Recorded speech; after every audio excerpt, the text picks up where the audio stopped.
What if I told you that how you respond to rejection matters more than the rejection itself?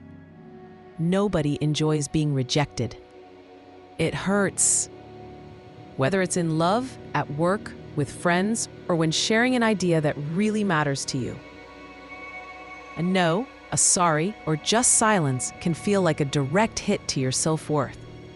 But here's the truth. Rejection doesn't define your value. It only means that something, right now, wasn't meant for you. So how do you deal with rejection without losing your confidence? First, breathe. Simple, right? But when we get rejected, our minds go wild. Thoughts like, I'm not good enough. What did I do wrong? Others are better than me. Stop. These are emotions speaking.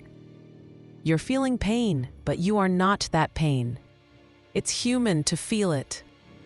But you don't have to believe every thought that shows up in the storm.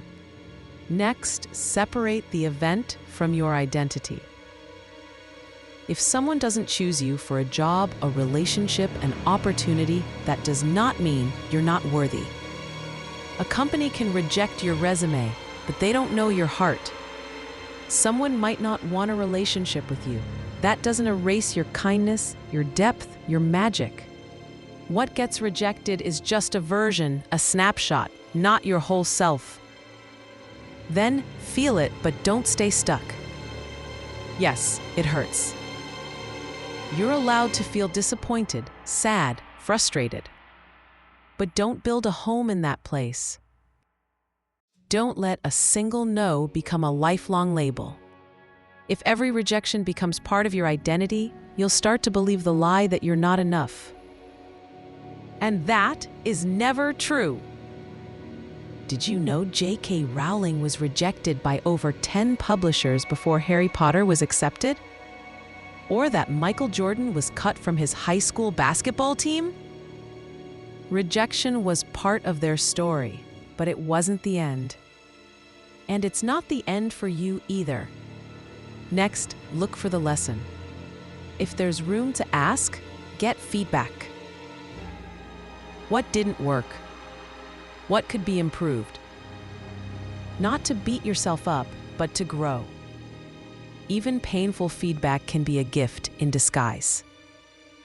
And if you don't get a reason, ask yourself, what did I learn from this? What will I do differently next time? What stayed strong in me even after this happened? Another key, watch your inner voice. What you say to yourself after rejection can either lift you up or tear you down. Avoid thoughts like, this always happens to me. I'm not good at anything. Why do I even try? That's a trap. Instead, tell yourself, this didn't work out, but I'm moving forward. I'm growing through this. I am more than one person's opinion. Every rejection can be a redirection, a silent nudge pointing you towards something that fits better, even if you don't see it yet. You might look back one day and say, I'm so glad that door closed, because look where it led me. And finally, remember who you are. Remind yourself of your strengths, your values, your light. Surround yourself with people who see the real you, especially when you're struggling to see it yourself.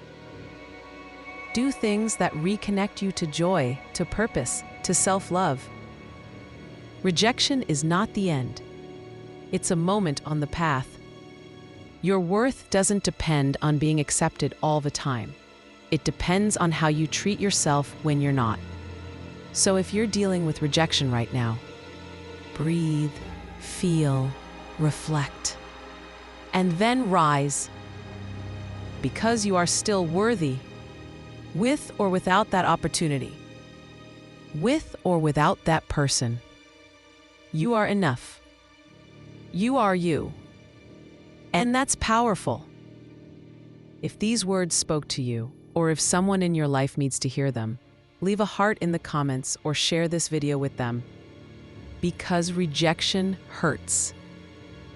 But it's never stronger than who you're becoming.